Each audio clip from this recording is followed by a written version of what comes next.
आज पाकिस्तान की supreme court ने former prime minister Zulfikar Ali Bhutto के उस केस पर अपनी ओपिनियन या राय दी है जिसमें उन्हें 45 साल पहले फांसी दे दी गई थी। 2011 में उस वक्त के प्रेसिडेंट आसफ अली जरदारी ने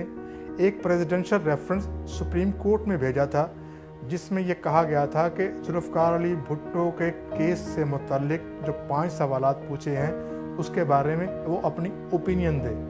इन 5 सवालों में पहला सवाल ये था कि क्या भुट्टो केस में जो आइन में जो कॉन्स्टिट्यूशनल राइट्स दिए गए हैं उनका ट्रायल उसके मुताबिक हुआ है, जिस पर चीफ जस्टिस काजी फ़ायज़ ईसा की सरबराही में सुप्रीम कोर्ट के 9 रुकनी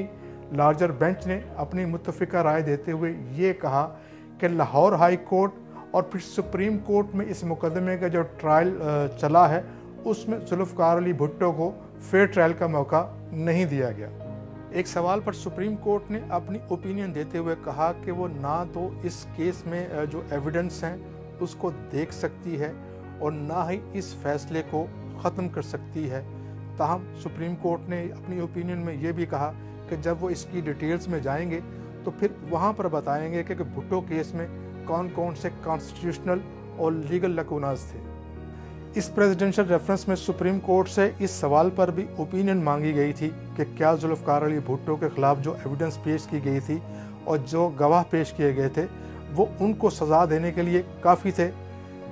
इस सवाल पर ओपिनियन देते हुए सुप्रीम कोर्ट का ये कहना था कि भुट्टो केस में फेयर ट्रायल और इंसाफ के तकाजे पूरे करने का मौका नहीं दिया गया। अदालत का ये भी कहना था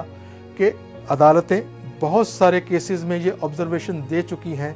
कि किसी विटनेस की सिर्फ स्टेटमेंट पर किसी भी शख्स को सज़ा नहीं सुनाई जा सकती। इस सवाल पर कि क्या भुट्टो को सुनाई जाने वाली सज़ा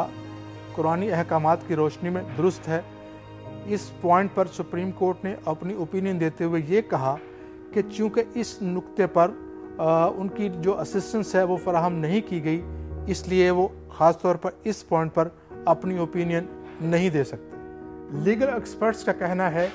कि इस सज़ा के ख़िलाफ़ प्रेसिडेंशियल रेफरेंस पर सुप्रीम कोर्ट ने जो राय दी है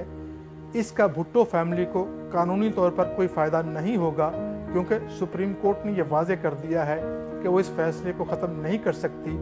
अलबत्ता पाकिस्तान पीपल्स पार्टी की लीडरशिप कोर्ट की इस ओपिनियन को अपने सियासी मकासद के लिए ज़रूर इस्तेमाल कर सकती है।